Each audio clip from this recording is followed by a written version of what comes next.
Cinema பாட்டும் memory ஆகுது. இது சப்ஜெக்ட் மட்டும் ஏன் மெமரி ஆக மாட்டேங்குது? நான் இன்னைக்கு பெரிய ப்ரொஃபசர் தான். என்னுடைய கார் ஏதோ அங்க நிக்குது. என்னுடைய ஓன் கார், என்னுடைய ஓன் ஹவுஸ், என்னுடைய ஓன் எல்லாமே எனக்கு இன்னைக்கு ஓன்ல இருக்கு. எல்லாமே நான் படிச்ச படிப்பால வந்தது. ஆனா ஒரு சினிமா பாட்டு மனப்பாடம் பண்ணி ஒன்னும் சம்பாதிச்சது இல்ல. நான் எந்த பாட்டை மனப்பாடம் பண்றனோ அந்த படம் எடுத்தவன் தான் அதை சம்பாதிப்பான். அவன் சம்பாதிக்கணுமா நான் சம்பாதிக்கணுமா நான் தான் முடிவு பண்றேன். என்னுடைய மாச சம்பளம் யூஜிசி ஸ்கேல் 1,65,000 மட்டும் கையில வரும் மாசத்துக்கு. 2 ஹவர் தான் கிளாஸ்.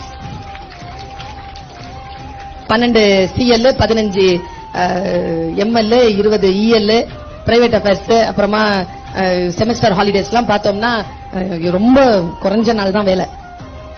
எது சினிமா பாட்டு மனப்பாடம் பண்ணி கிடைச்ச வேலை இல்ல, பாட மனப்பாடம் பண்ணி கிடைச்ச வேலை. இப்ப நான் அனுபவிக்கிறேன். நீ இப்ப சில விஷயங்களுக்கு நோ சொல்லு, புரியுதா? நான் என்